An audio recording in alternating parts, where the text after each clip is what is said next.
Hello guys, welcome back to the channel. आज हम yoga pose classification पे प्रोजेक्ट करने वाले हैं। ठीक है, 2 दिन पहले इंटरनेशनल योगा डे था 21 जून को। ठीक है, तभी इस प्रोजेक्ट का मेरे दिमाग में आइडिया आया। योगा को लेके जो हमारे ब्रांड एम्बेसडर हैं इनको तो हम सभी जानते ही हैं, लेकिन जो योगा में इतने टाइप के पोजेस होते हैं, हम में से बहुत से लोग इसका नाम नहीं बता पाएंगे किसी भी एक पोज का। मेरे लिए तो एटलीस्ट ये बहुत चैलेंजिंग था। लेकिन इन सभी योगा पोजेस का एक नाम होता है। तो क्या हम कोई इस तरह का मॉडल बना सकते हैं जिसमें हम इस तरह के अलग अलग डिफरेंट डिफरेंट पोजेस से मॉडल को ट्रेन करें ताकि उनका नाम प्रिडिक्ट कर सके। इसका जब नेट में मैंने डेटा सेट ढूंढा तो कैगल में एक डेटा सेट था, लेकिन उतना पॉपुलर नहीं था, लोगों ने इतना उसमें वर्क नहीं किया हुआ था, उतने ज्यादा नोटबुक्स क्रिएट नहीं किए थे। तो ये जो डेटा सेट है इसका लिंक आपको डिस्क्रिप्शन में दे देंगे। लेकिन ये डेटा सेट थोड़ा चैलेंजिंग था काम करने के लिए। ये तो है कि इसमें मल्टी क्लास क्लासिफिकेशन है, लेकिन जो इसमें रियल चैलेंज आता है कि इसमें टोटल नंबर ऑफ क्लासेस 47 है। मतलब कि अगर आप रैंडम गेस भी करोगे तो जो आपके सही होने की प्रोबेबिलिटी 2 to 3% है। साथ में जिसमें 47 क्लासेस हैं, इनमें हर एक क्लास में फोटो 100 से ज्यादा किसी में भी नहीं है। और जो कुछ तो ऐसी क्लासेस हैं जिसमें फोटो 10 के अराउंड है। यानी कि बहुत ही चैलेंजिंग टास्क था इसको ट्रेन करना और एक अच्छी एक्यूरेसी लाना। हमने इसमें ट्रांसफर लर्निंग का यूज किया है, एक्सेप्शन मॉडल का, जिसमें हमने एक्यूरेसी 82% की अचीव की है। अब चलिए स्टार्ट करते हैं। अब देखिए, इस डेटा सेट की हम बात कर रहे थे। ये डेटा सेट देखिए साइज में 500 MB के अराउंड है, और इस तरह फोल्डर के अंदर फोटोज पड़ी हुई हैं। जैसे कि ये एक फोल्डर है जिसका नाम है अर्धा नवासना, ये कोई पोस्ट का नाम है। इसको जब ओपन करोगे तो इससे रिलेटेड सारी फोटोज हमारे पास अवेलेबल है। ठीक, ये इस तरह के सैंपल इमेजेस हैं। अब देखिए, इसमें सबसे चैलेंजिंग टास्क है, इतनी सारी क्लासेस होने के बावजूद भी जो टोटल इमेजेस है हमारे पास 3000 ही है। और ये पर क्लास नहीं है, टोटल है, यानी सारी क्लासेस की इमेजेस को जब आप ऐड करते हो तब जाके 3 की इमेजेस बनती है। इसमें आपको साथ में कोड करना है, तो आप यहाँ कोड पे क्लिक करके क्रिएट नोटबुक पे क्लिक करोगे तो आपकी एम्प्टी नोटबुक खुल जाएगी, उस पर आप साथ में स्टार्ट कर सकते हो जैसे हम कोड करेंगे। या फिर आप डाउनलोड पे क्लिक करोगे तो ये 500 MB का डेटा सेट आपके में डाउनलोड हो जाएगा। आप अपने VS कोड पे भी इसको ट्राई कर सकते हो। ठीक है, तो देखिए ये चैलेंजिंग तो होने वाला है, लेकिन ट्रांसफर लर्निंग का यूज करते हुए 80% से अबव हमने इसमें एक्यूरेसी अचीव की है। अब उसी के प्रोसीजर को समझते हैं। ये देखिए, ये हमारी नोटबुक रहने वाली है। आज देखिए डेट 23 है, यानी कि 2 दिन पहले इंटरनेशनल योगा डे था। तभी मेरे दिमाग में ऐसा आइडिया है कि इस पे कोई नोटबुक बनाई जाए। ये देखिए 4 आवर पहले ही मैंने इस नोटबुक को क्रिएट करके कंप्लीट किया। ठीक है, पहले मैंने सोचा इसका जो कोड है वो साथ में आपके लिखेंगे, लेकिन फिर मैंने सोचा वीडियो का लेंथ थोड़ा बड़ा हो जाएगा, तो क्या करेंगे, इसको सीधा समझाएंगे हम व्हाइट बोर्ड के साथ। यानी कि हम उसके कोड को लाइन बाय लाइन ब्रेक करेंगे और साथ ही समझाते चलेंगे, ताकि इस वीडियो का लेंथ भी कम रहे और साथ में हम पूरा फोकस समझाने में कर सके। तो उसको बिल्कुल स्टार्टिंग से स्टार्ट करते हैं। अब देखिए, मैंने एपिक पेन को ओपन कर लिया, इसको एक बार टेस्ट कर लेते हैं। ठीक है, यहाँ पे सब चल रहा है काम। ठीक, अब स्टार्ट करते हैं। तो सबसे पहले तो ये हमारी हेडिंग हो गई। ठीक है, इसे तो नॉर्मल, ये हमने एक इसका छोटा कवर फोटो लगा रखा है ताकि समराइज कर सकें आखिर पूरा किस चीज पे बेस है ये प्रोजेक्ट। ठीक, अब यहाँ से हम लोग स्टार्ट करते हैं। ये हमारा टेबल ऑफ कंटेंट रहने वाला है, ये यहाँ पे उसकी हेडिंग है। ठीक, सबसे पहले तो हम जैसे हर प्रोजेक्ट में करते हैं, हमें लाइब्रेरी इंपोर्ट करनी पड़ेगी। ठीक, अब वही अपनी कॉमन लाइब्रेरीज रहने वाली, ओएस पैथ मैनेजमेंट वगैरह के लिए, नंपाई बेटिक डेटा मैनिपुलेशन के लिए, रैंडम कुछ रैंडम इमेजेस को हम चुनेंगे हर फोल्डर से, ताकि आपको दिखा सकें, डेटा सेट को विजुलाइज करा सकें। ब्लॉग वही पैथ मैनेजमेंट के लिए होता है, टीक्यूडीएम प्रोग्रेस बार के लिए होता है, मैट प्लॉटली कोई चार्ट प्लॉट करने के लिए होता है, PIL जो होता है इमेज प्रोसेसिंग के लिए होता है, CV2 इन दोनों का एक ही काम होता है। अब ये हमारी टेंसरफ्लो की कैराज हो गई, लाइब्रेरी हो गई, जो कि मॉडल बिल्ड करने में हमारी हेल्प करेंगे। हमने टेंसरफ्लो को इंपोर्ट किया, इमेज डेटा जनरेटर को इंपोर्ट किया। अच्छा, ये क्यों इंपोर्ट करते हैं, आपने पिछले कई प्रोजेक्ट पे देखा होगा, हमारे चैनल पे ये हम बहुत यूज करते हैं। होता क्या है ना, जैसे किसी एक क्लास है, मान लीजिए ए, उसमें सारी एप्पल की फोटो पड़ी हुई है। ठीक है, और उसकी मान लीजिए सिर्फ 40 फोटोज हैं, तो मॉडल 40 फोटो से जनरलाइज नहीं कर सकता है। तो हमें क्या करना होता है, इनपुट बढ़ाने के लिए या तो आप जाके कहीं से इमेजेस को बाय करो, डाउनलोड करो, स्क्रैप करो, कोई सोर्स तो आपको लाना पड़ेगा ताकि आप इमेजेस को बढ़ा सको। तो हम क्या करते हैं, एक तरीका होता है इमेज डेटा जनरेटर। इन्हीं 40 इमेजेस में डिफरेंट डिफरेंट कैसे बोल सकते हैं, जैसे फिल्टर सप्लाई करता है और इन्हीं 40 इमेजेस और फोटो क्रिएट करता है। जैसे कि एक एग्जांपल देखते हैं, पहले इसको क्लियर करते हैं थोड़ा सा। हाँ, ये करना इसलिए भी जरूरी होता है कि इमेजेस बढ़ जाती है हमारी। जैसे कि 40 इमेजेस हैं, इन सारी इमेजेस में एक एक करके हम करते क्या है, किसी में जूम कर देंगे, किसी की ब्राइटनेस बढ़ा देंगे, किसी को थोड़ा सा फ्लिप कर देंगे, थोड़ा सा शेयर बढ़ा देंगे, तो एक ही इमेज से देखिए कितनी इमेज क्रिएट हो गए। क्योंकि हमारा मॉडल जो होता है जब डिफरेंट डिफरेंट इमेजेस को देखता है, इन फिल्टर्स को अप्लाई होने के बाद उन्हें डिफरेंट ही डील करता है, तो इनसे भी फीचर अट्रैक्ट करता है और मॉडल जो होता है बेटर जनरलाइज कर पाता है। तो ये तो हमारा इमेज डेटा जनरेटर हो गया। उसके बाद सिक्वेंशियल, हमारा 2 तरह का मॉडल होता है, आपको मालूम होगा, एक सिक्वेंशियल होता है, साथ में फंक्शनल होता है। हम सिक्वेंशियल मॉडल रखेंगे, सिंपल रखेंगे, ग्लोबल एवरेज पूलिंग का यूज करेंगे, डेंस और ड्रॉप आउट लेयर होगी, अर्ली स्टॉपिंग भी हमने लगाई हुई है, एक्सेप्शन वो हमारा मॉडल है जो हम ट्रांसफर लर्निंग के लिए यूज करेंगे, और लास्ट में हम क्लासिफिकेशन रिपोर्ट भी आपको दिखाएंगे कि मॉडल की एक्यूरेसी क्या आई हुई है।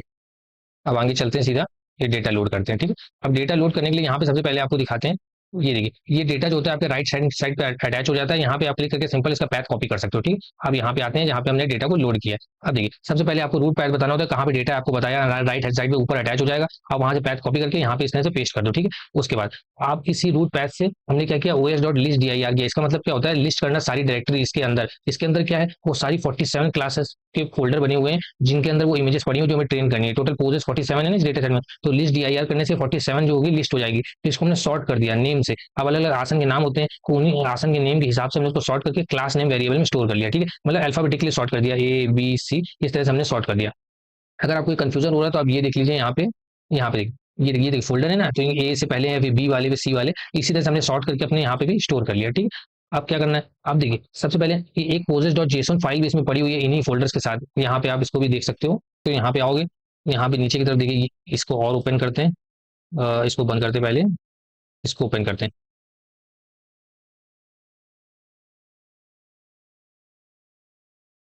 हाँ ये देखिए, जे पोजेस डॉट जेसन फाइल पड़ी हुई है जिसके अंदर बेसिक कंटेंट दिया हुआ है। ये देखिए जेसन फाइल का क्या पोज है, उसका नंबर कितना, आइटम, ये हमारी किसी भी यूज का नहीं है। तो वही यहाँ पे हमने क्या किया, इसको हमने पोजेस डॉट जेसन फाइल को रिमूव कर दिया, क्योंकि हम काउंट लेने वाले ना, लेंथ लगाने वाले। तो 47 टोटल, देखिए इसको थोड़ा क्लीन करते हैं पहले। तो हमारे पास टोटल 47 क्लासेस रहने वाली है ना इसके अंदर, रूट पैथ के अंदर। तो उनका हमें लेंथ चाहिए नंबर ऑफ क्लासेस के लिए, तो इसको हटा देंगे। तो टोटल 48 थी, जब इसको हटा दिया तो 47 हो गई, उसका काउंट यहाँ पे नंबर ऑफ क्लासेस के अंदर असाइन हो गया। ठीक है, अगला हमने क्या किया, अब एक लूप लगाया हमने क्लासेस नेम के अंदर, ये वेरिएबल के अंदर।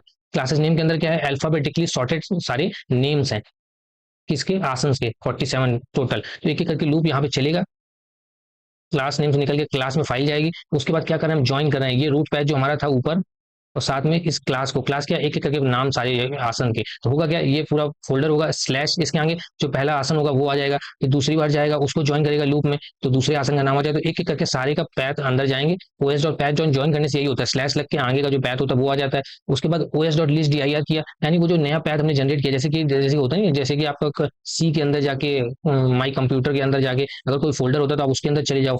तो इस टाइम यहाँ तक आ गए, और जब हम लेंथ करते हैं लिस्ट डीआईआर करने के बाद, तो इस फोल्डर के अंदर जितनी भी फाइल होंगी उसकी लेंथ आप निकाल लोगे, यानी नंबर ऑफ फाइल्स इस फोल्डर के अंदर कितनी है वो आप निकाल लोगे, और क्लास डीआईआर के अंदर आ जाएगा। ठीक है, थोड़ा स्क्रीन क्लियर कर लिया, यहाँ तक हो गया। अब बस ये जो हमने सारी क्लासेस निकाली हैं, चीजें निकाली हैं, वो यहाँ प्रिंट करने के लिए निकाली, ताकि आपको दिखा सकें टोटल नंबर ऑफ क्लासेस जो हमने यहाँ पे सेव की थी, नंबर ऑफ क्लासेस में, वो यहाँ पे हमने शो करा दी इस जगह पे। उसके बाद क्या क्लासेस का नेम है वो सारा हमने इसमें निकाला हुआ था, वो सारा यहाँ पे शो करा दिया। और क्लासेस के किस तरह की, यहाँ पे जो शॉर्ट करने के बाद हमने नंबर ऑफ फाइल्स निकाली थी हर क्लास में, क्लास डिस में, वो हमने यहाँ पे निकाल दी। वही देखिए यहाँ पे नीचे सारा प्रिंट हो गया है। सबसे पहले टोटल नंबर ऑफ क्लासेस कितनी होता था आपको, 47 होती है। उसके बाद नंबर ऑफ क्लासेस का नेम क्या है, तो ये सारे वो योगा पोजेस का नेम है। अब ऑफकोर्स थोड़ा रीड करने में, प्रोनाउंसिएशन में इसकी सब सही नहीं होने वाला है, फिर भी ट्राई करते हैं। अला, अलानसना, आई डोंट नो, लेकिन काफी टफ है इसको प्रोनाउंस करना, लेकिन ये सब उसके नेम होते हैं। ठीक है, तो ये सारे नेम्स हो गए। साथ में क्लास के कितना किसके अंदर, मतलब जैसे पहला वाला जो ये आसन है इसके अंदर 74 इमेजेस हमें अवेलेबल है।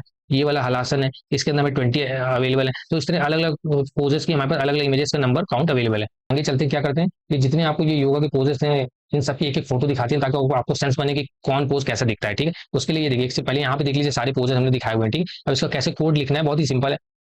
सबसे पहले तो हमें करना क्या है कि हमें मालूम है नंबर ऑफ कॉलम्स 4 हम बनाने वाले हैं। ठीक है, ये कैसे मालूम लगा, ये आप डिसाइड करते हो। जैसे यहाँ पे नीचे देखिए, ये 1 कॉलम हो गया, ये वाला है, ये देखिए ये फर्स्ट कॉलम हो गया, ये सेकंड कॉलम हो गया, थर्ड कॉलम हो गया, ये फोर्थ कॉलम हो गया। 4 कॉलम हमने बनाए, तो इसी का हमने वहां पे नंबर दिया हुआ है। ठीक है, ऊपर गए हम लोग, ये देखिए, तो यहाँ पे हमने नंबर ऑफ कॉलम बता दिया 4। नंबर ऑफ क्लासेस हमें मालूम है कितनी, 47, वो हमने नंबर ऑफ क्लासेस वेरिएबल में असाइन कर दिया। नंबर ऑफ रोज हम कैसे निकालेंगे, इस 47 को 4 से डिवाइड कर दो, तो आपका 12 पॉइंट कुछ आएगा। तो यानी 12 रोज में इस तरह की, ये देखिए यहाँ पे जब आप जाओगे, ये आपकी फर्स्ट रो हो गई, ये फर्स्ट रो हो गई, ये सेकंड रो हो गई। इस तरह से नीचे आप जाते जाओगे जब, तो आपको दिखाई देते हैं। ये देखिए इस तरह से टोटल जो नंबर ऑफ रोज हैं ये आपकी कितनी है, 47 से डिवाइड कर दो 4 को, 12 के रोज हैं। जो लास्ट वाली रो होगी उसमें 4 इमेजेस नहीं आएंगी, 3 इमेजेस आएंगी।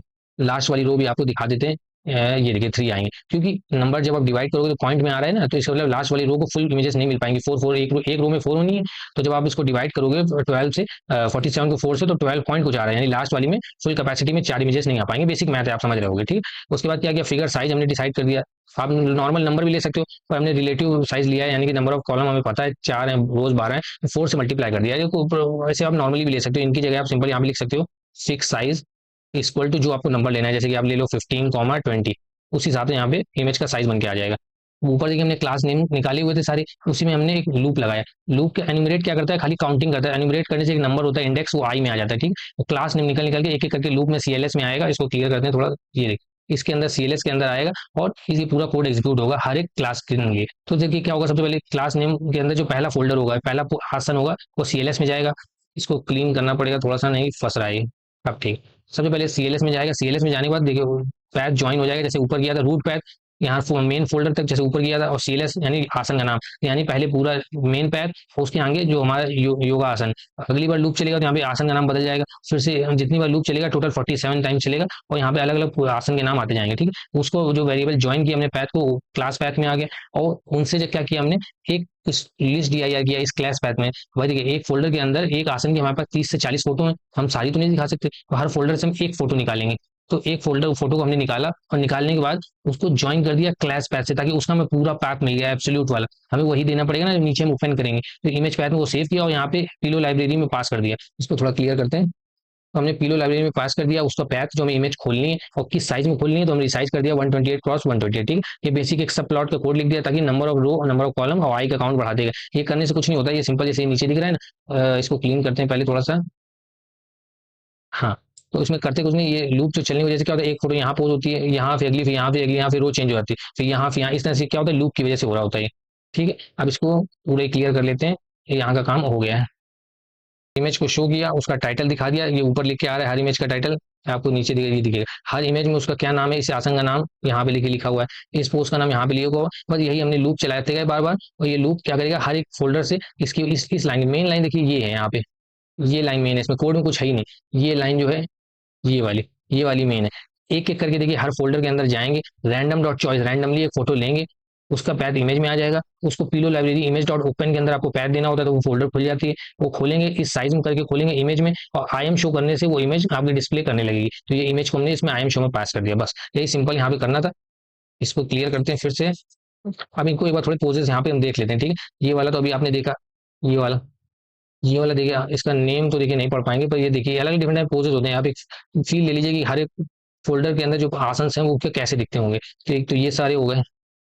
आई होप आपको थोड़ा सा सेंस बन रहा होगा कि किस तरह का डेटा सेट में हम काम कर रहे हैं। ये देखिए अलग अलग पोजेस, ये सब तो हम लोग जानते भी हैं। ये अलग अलग सारे यहाँ पे इस फोल्डर के अंदर दिए हुए हैं, इन फाइल्स को हम एक्सेस कर सकते हैं।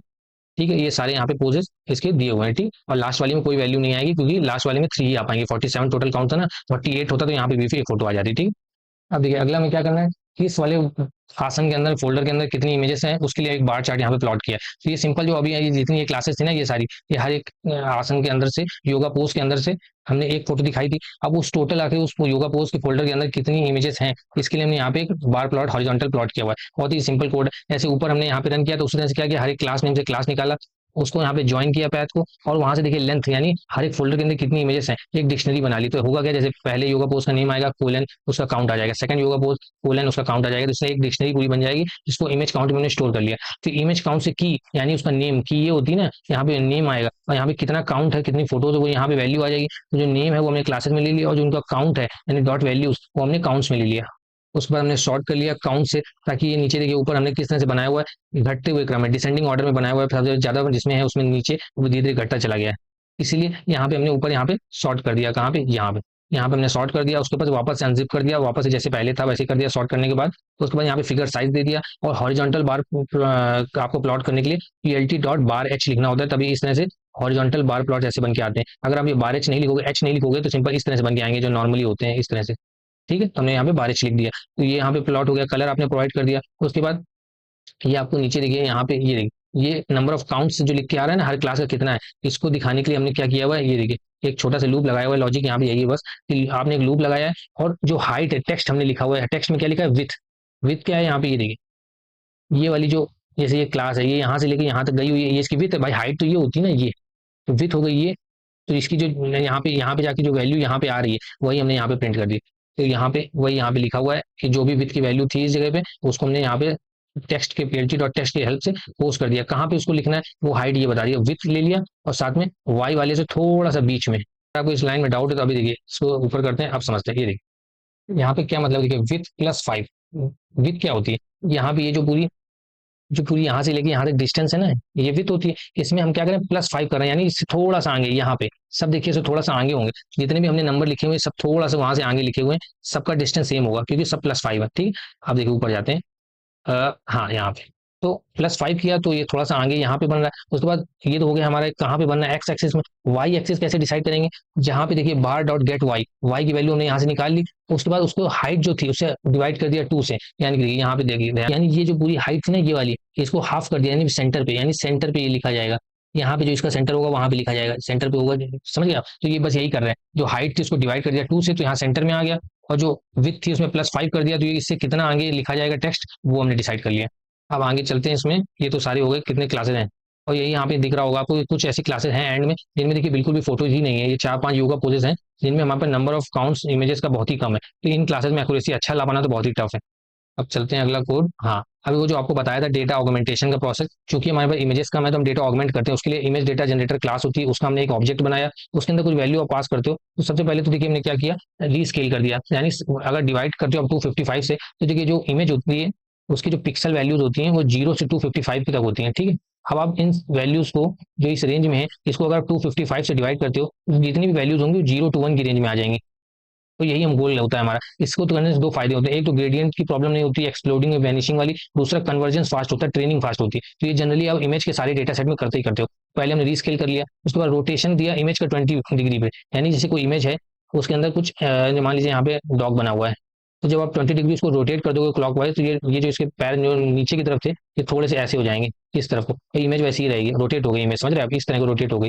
ये हो गया। और वैलिडेशन स्प्लिट हमने बता दिया, क्योंकि 20% डेटा हमें ट्रेनिंग के लिए यूज करना है, सॉरी टेस्टिंग के लिए। ये हो गया। अब लास्ट में यहाँ पे ये स्टेप हो गया, ठीक है। यहाँ पे आपने इसका इंस्टेंस यहाँ पे डेटा जेन पे ले लिया। अब इसी data gen dot flow from directory करने से क्या होता है, आपका डेटा बताया था आपको फोल्डर्स के अंदर है ना, यहाँ पे आपने देखा होगा, इसको आपको दिखा देते हैं पहले। ये देखिए सारा डेटा आपका जो है फोल्डर्स के अंदर पड़ा हुआ है ना। तो जब ऐसा होता है फोल्डर्स के अंदर डेटा होता है, तो आप सिंपली करते क्या हो, फ्लो फ्रॉम डायरेक्टरी, एक एक करके कंट्रोल जो है फोल्डर के अंदर जाएगा, वहां से जो इमेजेस होंगी वो एक्सेस कर लेगा, ठीक है। अगर आपका डेटा जो होता है डेटा फ्रेम में होता है, तो आप यहाँ पे बस इतना फर्क होता है, data gen dot flow from, इसकी जगह डेटा फ्रेम लिख देते हैं, सेम काम होता है भाई, ठीक है। इसको क्लियर करते हैं थोड़ा सा। हम्म तो आपने फ्लो फ्रॉम डायरेक्टरी किया, आपने रूट पैथ दे दिया जहाँ पे डेटा अवेलेबल है, सबसे ऊपर हमने मेंशन किया हुआ है, ऊपर आप जाके देखोगे कि इस टारगेट साइज की इमेजेस चाहिए 256, 256 मेंशन कर दिया, यानी जो इमेज की हाइट विथ है सभी की सेम होगी 256, ठीक है, 256 क्रॉस 256। तो कलर है इसलिए 3 चैनल्स हो जाएंगे। क्लास मोड स्पार्स दे दिया, स्पार्स यहाँ पे देने का इसका क्या मतलब होता है, अब जो देखिए जो योगा पोजेस हैं उनका जो नेम है वो तो मान लीजिए फोल्डर में है, उनको मैं एनकोड करना पड़ेगा ना, मतलब उनका जो नेम और टेक्सचुअल है उसे एनकोड करने के लिए हम स्पार्स लिखने से क्या होता है, एनकोडिंग हो जाती है, 1 2 3 इस तरह से हम नंबर्स प्रोवाइड कर देते हैं। और सबसेट बता दिया, यहाँ पे हमने वैलिडेशन स्प्लिट 20% दिया, यानी 20% डेटा जो था वो वैलिडेशन के लिए यूज होगा, और जो बाकी बचा 80% डेटा था वो हमारा ट्रेनिंग के लिए यूज होगा, है ना। तो वही हम बता रहे हैं, ये पहला वाला हमारा ट्रेन डीएस है, दूसरा वाला वैलिड डीएस है, तो वही हम बता रहे हैं कि ये वाला जो पहला वाला पार्ट है ये ट्रेनिंग वाला है, वो समझ जाएगा और 80% डेटा इसमें दे देगा। और इसमें हमने बताया वैलिडेशन के लिए है, तो ये 20% डेटा इस वैलिड डीएस के अंदर दे देगा। इन दोनों कोड में बस सब कुछ सेम होता है, बस दो ही फर्क होते हैं, यहाँ पे सबसेट में हमें ट्रेनिंग में बताना था ताकि 80% डेटा यहाँ से निकल के इसमें जाए और बाकी का डेटा इसमें मिल जाए। अच्छा, एक पॉइंट इसमें और होता है, होता क्या है इसका इसका वर्क फ्लो क्या होता है, एक बार ये समझ लीजिए। जब मॉडल आप डेटा मतलब आपका मॉडल ट्रेन हो रहा होता है, तो होता क्या है कि एक एक करके इसके अंदर कंट्रोल आता है, डेटा मतलब इमेजेस को बैचेस जो आप आगे प्रोवाइड करोगे उतने बैचेस की इमेजेस को उठाता है, उनमें ये सारे ऑगमेंटेशन अप्लाई करता है, यानी एक फोटो से वो मल्टीपल फोटो जनरेट करेगा। वो सारी फोटोज को ऑन द फ्लाई सेव नहीं करेगा आपकी रैम में, रैम में लोड करेगा, मॉडल आपका ट्रेन होगा वो सारी रैम से ऑफलोड कर देगा, नया बैच आएगा उसको लेगा, सारे ऑपरेशन अप्लाई करेगा, फिर से रैम में लोड करेगा, आपका मॉडल ट्रेन होगा उसको भी एम्प्टी कर देगा। तो ये वर्कफ्लो सारा ऑन द गो होता है, कुछ भी ऑगमेंटेशन अप्लाई करके कहीं पे भी आपकी इमेज स्टोर नहीं होती है, ये सारा क्रिएट होती है और फिर डिस्ट्रॉय हो जाती है। इसको जब आप लोड करते हो कोड को रन करते हो तो आपको बताता है टोटल 47 क्लासेस में 2000 इमेजेस के अराउंड आपने मतलब 2200 इमेजेस के अराउंड उसने ट्रेनिंग के लिए स्टोर कर लिए, और बाकी 529 इमेजेस उसने वैलिडेशन के लिए स्टोर कर लिए, ठीक। अब यहाँ से अपना मेन मॉडल बनाना स्टार्ट करते हैं, ठीक। तो सबसे पहले हम एक्सेप्शन मॉडल बना रहे हैं, आपको बता चुके हैं, तो आपको लोड करना होता है तो आप सिंपली करते क्या हो, एक्सेप्शन ब्रैकेट, उसके अंदर कुछ पैरामीटर देने होते हैं, include top equal to false, यानी कि जैसे ये मॉडल है इंसेप्शन वाला, तो उसमें कुछ कॉन्वोल्यूशन लेयर होंगी, कुछ मैक्स पूलिंग लेयर होंगी, फिर इन दोनों का कॉम्बिनेशन होता है ना, तो फिर से ये कॉम्बिनेशन रिपीट होगा, convolution layer max pooling layer ऐसे मल्टीपल टाइम चलता है। उसके बाद होता है फ्लैटन लेयर आती है, उसके बाद यहाँ पे जो लेयर्स आती हैं डेंस लेयर, इसको हम टॉप बोलते हैं। तो हमें ये तो चाहिए नहीं, हम खाली मॉडल का, जब ट्रांसफर लर्निंग पे हमारे कई वीडियो चैनल पड़े हुए हैं, जब भी आप ट्रांसफर लर्निंग के लिए मॉडल को यूज करते हो तो आप खाली इतना पार्ट यूज करते हो, और हेड जो होता है जिसे टॉप बोलते हैं ये आप हटा देते हो और अपना खुद का ऐड करते हो, हम वही खुद का अपना ऐड करेंगे, ये इसका टॉप हटा देंगे, तो हमने include top equal to false कर दिया तो ये हट जाएगा यहाँ पे, ठीक है। वेट्स इमेज नेट के लिए, यानी कि ये जब एक्सेप्शन मॉडल ट्रेन हुआ होगा कि इस डेटा सेट में इमेज नेट डेटा सेट का नाम है, तो इमेज नेट डेटा सेट में ट्रेन हुआ होगा, जो वेट इसने लर्न किए होंगे वही लोड हो जाएंगे। इनपुट शेप 256,256 इमेजेस आने वाली है, उसको बता दिया पहले से ही मॉडल एक्सेप्शन मॉडल को, और 3 यानी कि कलर्ड इमेजेस होने वाली है। इस मॉडल को बनाने के बाद हमने देखिए बेस मॉडल में स्टोर किया था, अब हमें ये जो इतना बड़ा मॉडल होता है इसमें तो मिलियंस ऑफ मिलियन पैरामीटर होते हैं, ये सारे हम ट्रेन नहीं कर सकते, तो हम बेस मॉडल को ट्रेनेबल फॉल्स कर देते हैं, यानी ये जो मॉडल के वेट्स होते हैं अंदर ये सारे फ्रीज हो जाते हैं। ट्रेन क्या होता है, इसके बाद जो हम अपना हेड लगाएंगे उसको खाली वेट ट्रेन होते हैं, इसके वेट सारे फ्रीज रहते हैं, और इसके वेट ट्रेन होते हैं, तो इसमें तो कम पैरामीटर होंगे इसीलिए हम ट्रेन कर ले जाते हैं। पूरा मॉडल तो हम लोग को ट्रेन करने के लिए हमको बहुत रिसोर्सेज चाहिए होंगे, मल्टीपल जीपीयूज चाहिए होंगे, तो यही हमने यहाँ पे ट्रेनिंग इसकी फॉल्स कर दी, यानी कि पॉज कर दी। उसके बाद देखिए सिक्वेंशियल मॉडल हम बना रहे हैं, तो उसका एक ऑब्जेक्ट क्रिएट करते हैं, बेस मॉडल प्रोवाइड कर देते हैं, यानी कि पूरा मॉडल जो अब तक हमने देखा एक्सेप्शन वाला ये यहाँ पे आ जाएगा, यानी कि मान लीजिए एक बॉक्स है, ये एक्सेप्शन मॉडल जो है ये इसके अंदर आ गया, ठीक है। अब उसके बाद हमने क्या किया, जो इसका आउटपुट होगा उसको हमने ग्लोबल एवरेज पूलिंग से पास कर दिया। ग्लोबल एवरेज पूलिंग क्या होती है? एक ग्लोबल एवरेज पूलिंग एक तरह से सब्सटीट्यूट है किसका? फ्लैटन लेयर का। तो आपको समझ नहीं आ रहा होगा तो एक काम करते हैं, पहले इसको क्लियर करते हैं थोड़ा सा, क्योंकि एक इमेज आपको दिखानी है, स्टोर करके रखी हुई है, तो आपका ये कॉन्सेप्ट थोड़ा क्लियर हो जाएगा हमेशा के लिए। इसको क्लियर करते हैं थोड़ा सा। अब यहाँ पे देखिए, ये वाली हम जो अप्लाई कर रहे हैं ना, हमने यहाँ पे देखिए क्या किया, ग्लोबल एवरेज पूलिंग अप्लाई की। ये होती है ग्लोबल एवरेज पूलिंग। इसमें होता क्या है बेसिकली, जैसे 4 चैनल है, फर्स्ट, सेकंड, थर्ड, फोर्थ। तो इस पूरे जैसे पहले चैनल में जो भी पिक्सल की वैल्यू मैक्सिमम होती है वो यहाँ पे उठ के आ जाती है, एक सिंगल वैल्यू। इस ग्रीन वाले में इसी तरह से जो मैक्सिमम होती है उठ के यहाँ पे आ जाती है। यानी नंबर ऑफ फिल्टर जितने होंगे, यहाँ पे देखिए कितने, यहाँ पे नंबर ऑफ फिल्टर 4 है, तो यहाँ पे टोटल वैल्यूज 4 आ जाएंगी। अगर वहीं दूसरे वाले में क्या होता है, फ्लैटन करने में क्या होता है, उसमें देखिए ये उसका एग्जाम्पल है, उसमें इसको पहले क्लियर करते हैं। हाँ देखिए, अब इसमें देखिए क्या होता है, जैसे ये एक फीचर मैप है, ऐसे और भी होते हैं, ठीक है। मान लीजिए 4 इसमें भी है इस तरह से, ठीक है, एक ही दिखाया हुआ है, गूगल से लिया हुआ फोटो है। तो इसमें होता क्या है, इसमें उसमें क्या कर रहे थे, पूरे एक फीचर मैप से सिर्फ एक पिक्सल आ रहा था जो मैक्सिमम होता था। इसमें ऐसा नहीं होता, इसमें टोटल 9 वैल्यूज हैं, तो ये फ्लैटन हो जाएंगे, यानी 1D वेक्टर बन जाएगा, 1D वेक्टर इस तरह से। इसी तरह से जो दूसरा होता, तीसरा होता, चौथा होता, ये भी फ्लैटन हो जाते हैं और इसके यहाँ पे नीचे लग जाते हैं, और ये बड़ा होता चला जाता है। मतलब ये जो 1D वेक्टर क्रिएट कर देते हैं, तो इनमें से कोई भी वैल्यू पिक्सल को हम लूज नहीं करते हैं। इसकी वजह से क्या होता है, ये वैल्यूज बहुत बढ़ जाती हैं और इनमें कंप्यूटेशन पावर हमें बहुत चाहिए होती है और ट्रेनिंग में बहुत टाइम लगता है। तो उसके लिए एक शॉर्टकट है, बेसिकली एक तरीका है जिसमें आप ग्लोबल एवरेज पूलिंग का यूज करते हो। कहाँ गया ये ग्लोबल एवरेज पूलिंग का आप यहाँ पे यूज करते हो। इससे आपका क्या होता है, टाइम स्टोर होता है, जो इंपॉर्टेंट फीचर होते हैं मैं उस पूरे फिल्टर में वो भी एक्सट्रैक्ट हो जाते हैं। ठीक है, यहाँ तक हो गया था, ये हमारा एक्सेप्शन मॉडल बन गया था। ठीक है, अब उसके बाद ग्लोबल एवरेज पूलिंग की हमने एक लेयर लगा दी, तो फिल्टर से सारे एक ही एक पिक्सल वैल्यू आएगी। उसके बाद क्या किया हमने, डेंस लेयर लगाई, ठीक है, 256 न्यूरॉन के साथ डेंस लेयर लगाई। अब इसके बाद ये देखिए एक ड्रॉप आउट लेयर लगाई, इसमें तो कोई वेट होता नहीं है, ठीक है, इसको कैंसिल कर देते हैं। उसके बाद एक आखिरी हमने डेंस लेयर लगाई जिसमें जितनी नंबर ऑफ क्लासेज हैं, हमारे पास कितनी 47 है, तो उतने न्यूरॉन्स का हमने यहाँ पे एक लेयर लगा दी, ठीक है। और बाद में सॉफ्ट मैक्स लगा दिया। सॉफ्ट मैक्स क्या करता है, यहाँ पे सॉफ्ट मैक्स लगा दिया। सॉफ्ट मैक्स क्या करता है, जितनी क्लासेज होंगी सबको एक प्रोबेबिलिटी प्रोवाइड करता है, इतनी इस तरह से डिस्ट्रीब्यूट करता है कि सारी अगर प्रोबेबिलिटीज को आप ऐड कर दोगे तो वैल्यू जो होगी 1 हो जाएगी। यानी हर क्लास को प्रोबेबिलिटी मिलती है, जिसकी भी प्रोबेबिलिटी सबसे ज्यादा आती है इसका मतलब है वो फोटो उस क्लास को बिलोंग करती है। तो इस तरह से हम क्लासिफिकेशन कर पाते हैं। तो ये पूरे मॉडल के जो वेट होते हैं फ्रीज होते हैं, बस इसके ओपन होते हैं। आखिर की जो हमने यहाँ से लेयर लगाई ना, यहाँ से, सॉरी ये यहाँ पे ये गलत बता दिया, इतनी फ्रीज होती है, खाली ये वाली एक्सेप्शन वाली जो लेयर हमने बनाई है यहाँ से वाली सारी, ये सारी ट्रेन होती है। ठीक है, इसलिए इसके पैरामीटर कम होते हैं, जो मेजॉरिटी पैरामीटर यहाँ पे होते हैं ये सारे फ्रीज होते हैं। ठीक है, अब यहाँ पे नीचे चलते हैं। अब सिंपल यहाँ पे मॉडल कंपाइल किया हुआ है, या आपको बेसिक मालूम ही होगा 3 वैल्यू देना होता है। ऑप्टिमाइजर कौन सा चाहिए, हमने एडम बता दिया, लॉस कौन सा। अब देखिए, अब यहाँ पे देखिए, यहाँ पे आपने स्पार्स बताया हुआ है ना, क्लास मोड, तो आपको यहाँ पे स्पार्स कैटेगोरिकल एंट्रोपी देना होता है। यहाँ पे 3 वैल्यू आप कोई भी दे सकते हो, या तो आपको बाइनरी क्रॉस एंट्रोपी देनी होती है, या तो कैटेगोरिकल देनी होती है, या तो हमने जैसे अभी क्या किया स्पार्स दिया है तो आप स्पार्स दे सकते हो, जैसे यहाँ पे ये अवेलेबल है। इसमें फर्क क्या होता है आप यहाँ पे कमेंट पढ़ सकते हो। जब आपकी सिर्फ 2 क्लासेज होती हैं तो आप बाइनरी का यूज करते हो, जब आपकी 2 से ज्यादा होती हैं तो अगर आपने यहाँ पे देखिए, यहाँ पे अगर आपने स्पार्स नहीं किया है, वन हॉट एनकोड किया है, तो आपको कैटेगोरिकल क्रॉस एंट्रोपी देना होता है। लेकिन हमारी तरह अगर आपने यहाँ पे स्पार्स किया है, यानी कि इंटीजर एनकोड किया है, ये देखिए 012 एग्जाम्पल यहाँ पे दिया हुआ है, 012 हाइड हो गया, तो आप स्पार्स कैटेगोरिकल एंट्रोपी डिपेंड करता है, यानी ठीक है। यानी अगर दो हैं, तो आप ये पहला वाला यूज करते हो। अगर 2 से ज्यादा क्लासेस हैं, जैसे हमारी क्लास में 47 है, टोटल क्लासेस 47 है, तो या तो हम ये वाला करते हैं या ये वाला करते हैं। अब ये डिपेंड करता है आपने ऊपर क्या इनकोड किया है। अब ऊपर हमने इनकोड क्या किया है, यहाँ पे आप क्लियरली देख सकते हो स्पार्स।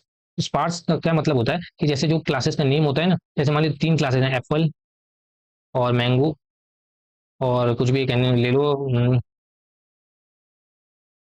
ऑरेंज, ठीक है, 3 ले लिया, तो इसमें 3 टोटल हैं। तो अगर आप इस तरह से एनकोड करते हो, वन हॉट एनकोड करते हो, 100 010 या 001, इसे बोलते हैं वन हॉट एनकोड करना। तो तब आप इसका यूज करते हो कैटेगोरिकल का। लेकिन हमने क्या किया, इंटीजर एनकोड किया, यानी एप्पल को हमने 1 नंबर दे दिया, मैंगो को हमने 2 दे दिया, ऑरेंज को हमने 3 दे दिया, इसे बोलते हैं इंटीजर एनकोड करना। तब आप यहाँ पे स्पार्स कैटेगोरिकल क्रॉस एंट्रोपी का यूज करते हो। ठीक है, इवैल्यूएशन के टाइम मैट्रिक्स एक्यूरेसी हमने प्रोवाइड कर दी, मॉडल को हमने कंपाइल कर दिया। ठीक है, अब आगे चलते हैं। ठीक है, ये एक्सेप्शन वाला मॉडल जो हमने यहाँ पे लोड किया था वो देखिए यहाँ पे डाउनलोड हो गया। ठीक है, ये सर्वर से अपने आप फेच कर लेता है। ठीक, अब मॉडल को ट्रेन करने का वही सिंपल कोड है। सबसे पहले हमने कॉल बैक अप्लाई किया हुआ है अर्ली स्टॉपिंग का। अर्ली स्टॉपिंग में इसका मतलब देखिए क्या होता है, पेशेंस इक्वल टू 3 दिया है। इसका मतलब ये होता है 3 इपॉक्स तक वो वेट करेगा, अगर एक्यूरेसी इंप्रूव नहीं होगी तो वो यहाँ पे ऑटोमेटिक कट कर देगा ट्रेनिंग को, कि यहाँ पे इंप्रूवमेंट नहीं हो रहा है। तो डिपेंड करता है आपने यहाँ पे क्या वैल्यू दी हुई है पेशेंस की। ठीक है, वो 3 देता है या 5 देता है। ठीक, रीस्टोर बेस्ट वेट करने से क्या होता है, जैसे आपने 50 इपॉक तक ट्रेन किया, 48 इपॉक में आपकी बेस्ट एक्यूरेसी आई थी, 50th वाले में थोड़ी सी इससे डाउन कर गई, तो आप क्या करता है, जो बेस्ट वेट जहां पे आए होते हैं वो वाला मॉडल को रिस्टोर कर देता है। ये सब कॉल बैक के अंदर होता है। ठीक, उसको हमने सिंपल मॉडल डॉट फिट कर दिया, ट्रेन कर दिया, ट्रेनिंग के लिए ट्रेन डीएस डेटा दे दिया। ये डेटा वही डेटा है जो हमने ऊपर यूज किया था, ये देखिए, ये वाला ट्रेन डीएस का डेटा है ना, वही हमने यहाँ पे यूज किया है। नीचे की तरफ ट्रेनिंग के टाइम। ठीक है, पहले इसको क्लियर करते हैं। हाँ, ये देखिए ट्रेन डीएस का हमने डेटा दिया हुआ है, वैलिडेशन के लिए वैलिड डीएस का डेटा दिया हुआ है। इपॉक्स मतलब होता है कितना इपॉक्स तक आप ट्रेन करना चाहते हो। तुमने 25 का नंबर दिया हुआ है, तो ये कॉल बैक जो हमने इनिशियलाइज किए थे वो हमने यहाँ पे पास कर दिया कॉल बैक वेरिएबल के अंदर, ठीक है। मॉडल फिट करने से ट्रेनिंग स्टार्ट हो गई। अब यहाँ पे ये आपको ध्यान रखने की यहाँ पे चीज जरूरी है, बहुत छोटी चीज है लेकिन आप भूल जाते हो। आपने मॉडल डॉट फिट करने के बाद क्या क्या असाइन किया हिस्ट्री में। हिस्ट्री में असाइन करने का मतलब क्या होता है, 25 इपॉक तक जब ट्रेनिंग होगी, हर इपॉक में क्या लॉस होगा, क्या वैलिडेशन लॉस था, एक्यूरेसी थी, सब कुछ स्टोर हो जाता है इस हिस्ट्री डिक्शनरी के अंदर। तो आप हिस्ट्री डॉट हिस्ट्री करके आप एक्सेस कर सकते हो। इसके अंदर ये सारी वैल्यू स्टोर होती है ताकि आप चार्ट प्लॉट कर सको। हमने नीचे प्लॉट किया, अभी आपको दिखाएंगे, बहुत ईजी होता है, ठीक है। ये देखिए मॉडल यहाँ पे ट्रेन हो रहा है। आपको लास्ट से कुछ इपॉक दिखाते हैं यहाँ पे, ये देखिए जो एक्यूरेसी है 80 के अराउंड थी, लास्ट में 82 हो गई, इंप्रूवमेंट नहीं हो रहा था। 23rd इपॉक में हमारी ट्रेनिंग कैंसिल हो गई। 25 तक होनी थी लेकिन इंप्रूवमेंट नहीं हो रहा था सिग्निफिकेंट, इसलिए यहीं पे ट्रेनिंग को कट कर दिया गया। अब देखिए सारी ट्रेनिंग होने के बाद आपको बताया था हिस्ट्री डॉट हिस्ट्री के अंदर से आप सारी accuracy validation accuracy loss access कर सकते हो। तो वही हमने सिंपल यहाँ पे किया हुआ है कि उस वेरिएबल के अंदर गया, हिस्ट्री डॉट हिस्ट्री के अंदर प्लॉट कर दिया, पीएलटी डॉट प्लॉट, पीएलटी क्या है, मैट प्लॉट लिब है, एक्यूरेसी वेरिएबल, उसका लेवल दे दिया ट्रेन एक्सेस, और वैलिडेशन एक्यूरेसी, इन दोनों का कंपैरिजन दिखाने के लिए नीचे यहाँ पे देखिए चार्ट बना हुआ है। ये वाला ट्रेनिंग एक्यूरेसी दिखा रहा है और ये ब्लू वाला, और वैलिडेशन एक्यूरेसी दिखा रहा है ऑरेंज वाला। लॉस दिखा रहा है, लॉस देखिए कैसे स्विफ्टली घटा है, और एक्यूरेसी देखिए कैसे ऊपर बढ़ी हुई है, समझ रहे। और नीचे इसके जाते हैं। हाँ तो बेसिकली ये दो ही चार्ट थे, एक लॉस का था और एक एक्यूरेसी का। अब क्लासिफिकेशन रिपोर्ट दिखाई है जिसको आप sklearn डॉट मैट्रिक्स के अंदर से बेसिकली इंपोर्ट कर लिया। उसके बाद देखिए एक बार हमने डेटा फिर से यहाँ पे बनाया, जैसे ऊपर बनाया था फ्लो फ्रॉम डायरेक्टरी, ताकि इस बार क्या किया शफल हमने फॉल्स कर दिया। ये करना बहुत जरूरी है। ये होता क्या है ना कि जब ट्रेनिंग मतलब टेस्टिंग के टाइम होता है तो आप शफलिंग ऑफ रखना चाहते हो, क्योंकि जैसे आपने बैच प्रोवाइड किया था मॉडल प्रोडिक्शन करने के लिए, उसी से आप कंपेयर करते हो ना, तो यहाँ पे जो यहाँ पे क्लासेस थी लेवल थे वही यहाँ पे होना चाहिए, तो चेंज ना हो इसलिए आप शफलिंग को ऑफ कर देते हो। पहले शफलिंग ऑन था इसलिए यहाँ पे हमने दोबारा इनिशियलाइज किया, इस बार फॉल्स कर दिया, ठीक है। इसके बाद नीचे चलते हैं, ये तो सारा कोड आपको पहले बताया हुआ था। यहाँ पे आते हैं वैलिड डेटा, यहाँ पे जो पास किया हमने ये सॉरी ये जो इसका ऑब्जेक्ट था वैलिड डेटा, इसके अंदर डॉट क्लासेस करने से आप जो नेम होते हैं वो क्लासेस के सारे ट्रू लेवल्स में आ जाएंगे। उसके बाद ये जो डेटा था वैलिड डेटा, इसको आपने यहाँ पे सिंपल मॉडल जो अभी मैंने ट्रेन किया उसके अंदर डॉट प्रिडिक्ट करने के भेज दिया। वैलिड डेटा जिसमें प्रिडिक्शन जो होंगे वो प्रिडिक्शन वेरिएबल में आ जाएंगे। उसके बाद जो भी जैसे आपको बताया था जैसे 47 क्लासेस हैं, मान लीजिए ए बी सी डी करके dot dot dot total 47 classes हैं, हर एक को प्रोबेबिलिटी मिल जाएगी 0.6 0.1 0.01, जिसमें मैक्सिमम होगी तो उसका इंडेक्स निकल के आर्ग मैक्स यहाँ पे आ जाएगा प्रिडिक्टेड लेवल्स में। उसके बाद हम सिंपली बस कंपेयर करना होता है हमको, तो वही हमने यहाँ पे किया कि क्लासिफिकेशन रिपोर्ट के अंदर ट्रू लेवल भेज दिए जो हमने यहाँ पे निकाले थे, साथ में जो हमारे मॉडल ने प्रिडिक्ट किया है प्रिडिक्शन को, इसको भेज दिया यहाँ पे। तो ये दोनों चीजें यहाँ पे भेज दी, क्लासिफिकेशन रिपोर्ट अपने आप कैलकुलेट करेगा और हमारे सामने एक रिपोर्ट बना के दे देगा। ये देखिए यहाँ पे नीचे आप रिपोर्ट देख सकते हो, ठीक है। अब ये इंडिविजुअल क्लासेस को देखने के लिए होता है, जैसे एक पर्टिकुलर क्लास है, इसका नेम आप पढ़ लो, थोड़ा सा टफी है। और उसमें प्रिसीजन रिकॉल F1 स्कोर सब कुछ दिया हुआ है, 67 प्रिसीजन है, 71 का रिकॉल है, 69 का F1 स्कोर है, ठीक है। अलग अलग क्लासेस सबके लिए दिया हुआ है, ठीक है। तो इस तरह से आप देख सकते हो हर क्लास में आपकी क्या एक्यूरेसी F1 स्कोर ये सब आया हुआ है, ठीक। अब इसको क्लियर करते हैं, ठीक है। अब इसके बाद एक लास्ट स्टेप बचा प्रिडिक्शन दिखाना। ये क्या हो गया, हाँ प्रिडिक्शन दिखाना यहाँ पे बचा हुआ है। ये देखिए हर क्लास से हमने क्या किया, यहाँ देखिए अपने डेटा हमने लोड किया, वैलिड डीएस यानी टेस्टिंग वाला डेटा लोड किया रैंडमली। उसके बाद इमेज डॉट ओपन में हमने पैथ भेज दिया जो लोड करा था। उसके बाद उसको 255 से डिवाइड किया, क्योंकि जैसा आप ट्रेनिंग टाइम करते हो वही आपको प्रिडिक्शन के टाइम करना होता है। एआरआर में आ गया, हमने मॉडल से अपने प्रिडिक्ट करवाया, उसका प्रिडिक्शन ले लिया प्रेड में, और आर्ग मैक्स हमने उसका जैसे अभी ऊपर किया था, यहाँ पे आर्ग मैक्स किया था ना इस जगह पे, ये देखिए वही आर्ग मैक्स किया था कि वो पर्टिकुलर हमें इंडेक्स मिल सके जिसकी मैक्सिमम प्रोबेबिलिटी। यहाँ पे आर्ग मैक्स किया, उसका प्रिडिक्शन क्लास आ गया और ये ट्रू क्लास निकाल लिया। दोनों को हमने प्रिंट करके दिखा दिया टाइटल में, पहले की इमेज और एक्चुअल का इमेज यहाँ पे क्या है, ये देखिए ये जैसे कि पोज है, ये जो इसका ट्रू लेवल था यहाँ पे देखिए, जो इसका ट्रू लेवल था वही हमने प्रिडिक्शन भी किया है। यही दूसरा पोज देखिए, इसमें जो ट्रू लेवल था ये वाला, यही हमने प्रिडिक्शन किया है। ये थर्ड भी सही प्रिडिक्शन, फोर्थ भी सही है, फिफ्थ भी सही, यानी काफी अच्छी एक्यूरेसी हमारी इसमें आई हुई है, ठीक है। क्योंकि टोटल ये मत भूलिएगा आप कि टोटल इसमें 47 क्लासेस थी। अब जो 47 क्लासेस होती हैं यानी उसमें अगर आप रैंडम गेस भी करोगे तो आपका 2 से 3% चांस होता है सही होने का। वहां पे हम लोगों ने एक्यूरेसी 80% अचीव की है ट्रांसफर लर्निंग की यूज से, ठीक है। आई होप करते हैं आपको यहाँ से कुछ सीखने को मिला होगा। आपको खुद से ट्राई करके देखो, आप देखो कितनी एक्यूरेसी ला पा रहे हो और उस हिसाब से इस प्रोजेक्ट को इंप्लीमेंट करके अपने डेटा पे अपलोड करो, ठीक है। Thank you guys.